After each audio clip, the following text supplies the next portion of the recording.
प्रिय माने प्रभु जीसुଙ୍କ नामରେ ସମସ୍ତଙ୍କୁ ପ୍ରେମର ସ୍ୱାଗତ। ଆପଣମାନେ କେମିତି ଅଛନ୍ତି? ଦୁଃଖରେ ଅଛନ୍ତି, ଚିନ୍ତାରେ ଅଛନ୍ତି? ଆପଣଙ୍କ ମୁହଁ ଚେହେରାରୁ ହିଁ ଏହା ଜଣାପଡ଼ୁଛି। ପ୍ରଭୁଙ୍କ ଲୋକମାନେ ଆମମାନଙ୍କ ହୃଦୟରେ ମନରେ ଯାହା ଥିବ ତାହା ଚେହେରାରେ ଦେଖାଯାଏ, ଯେହେତୁ ଆମମାନଙ୍କ ହୃଦୟ ମୁଖର ପ୍ରତିବିମ୍ବ ଅଟେ। ଏଣୁ ଈଶ୍ୱରଙ୍କ ବାକ୍ୟ ପ୍ରଥମ ସାମୁଏଲ 16 ପ୍ରଭୁ କ'ଣ କହୁଛନ୍ତି? କାରଣ ମନୁଷ୍ୟ ବାହ୍ୟ ରୂପ ଦେଖେ, ମାତ୍ର ସଦାପ୍ରଭୁ ଅନ୍ତଃକରଣ ଦେଖନ୍ତି। ଏଠାରେ ଈଶ୍ୱରଙ୍କ ବାକ୍ୟ ଆମମାନଙ୍କୁ କହୁଛି ସଦାପ୍ରଭୁ ଅନ୍ତଃକରଣ ଦେଖନ୍ତି, କିନ୍ତୁ ମନୁଷ୍ୟମାନେ ବାହ୍ୟ ରୂପକୁ ଦେଖନ୍ତି ବୋଲି ପ୍ରଭୁଙ୍କ ବାକ୍ୟ କହୁଛି। ପ୍ରଭୁଙ୍କ ଲୋକମାନେ ଗୋଟିଏ ବିଶିଷ୍ଟ ବଳବାନ ଈଶ୍ୱରଙ୍କ ଭକ୍ତ ଦାସ, ଯିଏକି ଦାନ ପ୍ରତିଦାନରେ ବହୁତ ଶକ୍ତିଯୁକ୍ତ ଭାବେ ଈଶ୍ୱରଙ୍କ ଦ୍ୱାରା ବ୍ୟବହୃତ ହେଉଥିଲେ, ତାଙ୍କୁ ମୁଁ ଭଲ ଭାବରେ ଜାଣେ।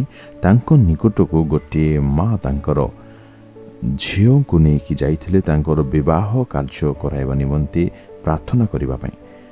ସେହି ପ୍ରଭୁଙ୍କ ଦାସ ବହୁତ ଶକ୍ତିଯୁକ୍ତ ଈଶ୍ୱରଙ୍କର ଏକ ଦାସ ଥିବାରୁ ସେ ପ୍ରାର୍ଥନା କରିଲେ ବହୁତ ଧୈର୍ଯ୍ୟପୂର୍ବକ। ସେ ମାଙ୍କର କଥା ସମସ୍ତ ଶୁଣି ସେ ପ୍ରାର୍ଥନା କରିବା ପାଇଁ ଚକ୍ଷୁ ବନ୍ଦ କଲେ। ପୁଣି ଅନେକ ସମୟ ଯାଇ ସେ ଚକ୍ଷୁ ବନ୍ଦ କରି ରହିବା ବେଳେ ପବିତ୍ର ଆତ୍ମାଙ୍କ ଦ୍ୱାରା ଚାଳିତ ହୋଇ ସେ ଗୋଟିଏ କଥା ସେ ମାଆଙ୍କୁ କହିଲେ, ଏଇ ଝିଅ ଜଣକ ତ ଆଗରୁ ହିଁ ବିବାହ କରିସାରିଅଛି।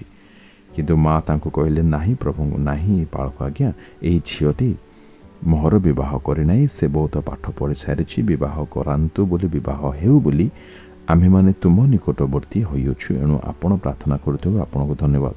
କିନ୍ତୁ ପ୍ରଭୁଙ୍କ ଦାସ କହିଲେ, ଆପଣ ଝିଅକୁ ଟିକେ ପଚାରନ୍ତୁ। ସେ ମା ଯେତେବେଳେ ଝିଅଙ୍କୁ ପଚାରିଲେ, ସେ ଝିଅ ତଳକୁ ମୁହଁ କରି କାନ୍ଦୁଥିଲେ। ଏଣୁ ପ୍ରଭୁଙ୍କ ଲୋକମାନେ ଈଶ୍ୱରଙ୍କ ଦ୍ୱାରା କୌଣସି ବିଷୟ କେବେ ଗୁପ୍ତ ହୁଏ ନାହିଁ। ମନୁଷ୍ୟମାନେ ତ ବାହ୍ୟ ରୂପ ଦେଖନ୍ତି, କିନ୍ତୁ ପରମେଶ୍ୱର ସମସ୍ତ ବିଷୟକୁ ଭଲ ଭାବେ ଜାଣନ୍ତି। ସେଇ ଝିଅ ଜଣକ ସବୁଦିନ ସକାଳୁ ବାହାରକୁ ନିଜ ସାଙ୍ଗସାଥିମାନଙ୍କ ପାଖକୁ ଯାଉଛି ବୋଲି ନିଜ ଗୃହର ମାଆଙ୍କୁ, ବାପାଙ୍କୁ, ଅଭିଭାବକମାନଙ୍କୁ ବହୁତ ଧକ୍କା ଦେଇ ଯାଉଥିଲେ। କିନ୍ତୁ ତାଙ୍କର ସେଇ ପୁରୁଷଙ୍କ ସହିତ, ସ୍ୱାମୀଙ୍କ ସହିତ ଦିନସାରା ସେ ଅତିବାହିତ କରୁଥିଲେ। କିନ୍ତୁ ପ୍ରଭୁଙ୍କ ପ୍ରିୟ ଲୋକମାନେ, ଆମେମାନେ ଈଶ୍ୱରଙ୍କ ଦ୍ୱାରା କିଛି ମଧ୍ୟ ଲୁଚାଇ ପାରିବା ନାହିଁ। ସେ ସମସ୍ତ ବିଷୟକୁ ଜାଣନ୍ତି, ଦେଖନ୍ତି, ବୁଝନ୍ତି। ଏଣୁ ଆମେମାନେ ମନୁଷ୍ୟମାନଙ୍କୁ ଠକିବା ପରି ଈଶ୍ୱରଙ୍କୁ ମଧ୍ୟ ଯେ ଠକିଦେବା, ଏହା ସମ୍ପୂର୍ଣ୍ଣ ଅସମ୍ଭବ ବିଷୟ ଅଟେ। ଏଣୁ ପ୍ରଭୁ ସମସ୍ତ ବିଷୟକୁ ଜାଣନ୍ତି। ମନୁଷ୍ୟମାନେ ବାହ୍ୟ ରୂପ, କିନ୍ତୁ ପରମେଶ୍ୱର ଅନ୍ତଃକରଣ ଦେଖନ୍ତି।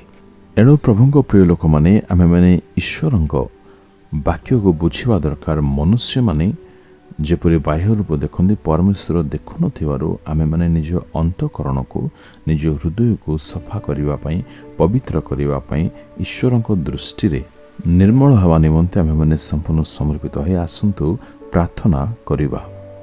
ପ୍ରିୟ ପ୍ରଭୁ, ଆମମାନଙ୍କୁ ତୁମେ ସାହାଯ୍ୟ କର।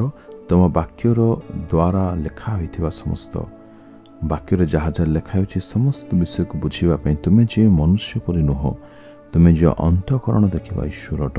ଏଣୁ ଆମ ସମସ୍ତଙ୍କୁ ତୁମେ ବିଶେଷ ଅନୁଗ୍ରହ ପ୍ରଦାନ କର, ଯେପରି ଆମ୍ଭେମାନେ ବାହ୍ୟିକ ବିଷୟକୁ ନ ଦେଖି ଅନ୍ତଃକରଣକୁ ଯେପରି ସଫା କରିବୁ, ନିର୍ମଳ କରିବୁ, ପବିତ୍ର କରିବୁ। ଏଣୁ ପ୍ରତ୍ୟେକଙ୍କୁ ବିଶେଷ ଭାବେ ତୁମେ ଅନୁଗ୍ରହ ପ୍ରଦାନ କରୁଥାଅ ବୋଲି ପ୍ରାର୍ଥନା କରୁଛି ପିତା। ଆମମାନଙ୍କ ଜୀବନରେ କରୁଥିବା ଆମମାନଙ୍କର ସମସ୍ତ ପାପ, ଦୋଷ, ଭୁଲ, ତ୍ରୁଟି, ଅପରାଧକୁ ତୁମେ ଦୟାଗୁଣରେ କ୍ଷମା କରି ଆମମାନଙ୍କ ହୃଦୟକୁ ତୁମେ ସମ୍ପୂର୍ଣ୍ଣ ନିର୍ମଳ, ପରିଷ୍କାର କରିଦିଅ। ସ୍ୱର୍ଗୀୟ ପିତା, ଆମମାନଙ୍କ ଜୀବନ ତୁମ ଦୃଷ୍ଟିରୁ ତୁମେ ହିଁ ଆମମାନଙ୍କୁ ସଜାଡ଼ି ତୁମରି ଗୌରବ ନିମନ୍ତେ ବଞ୍ଚିବା ପାଇଁ କୃପା କରିଦିଅ ବୋଲି ପ୍ରାର୍ଥନା ଯୀଶୁଙ୍କ ନାମରେ ମାଗୁଅଛୁ। ଆମେନ୍, ଆମେନ୍।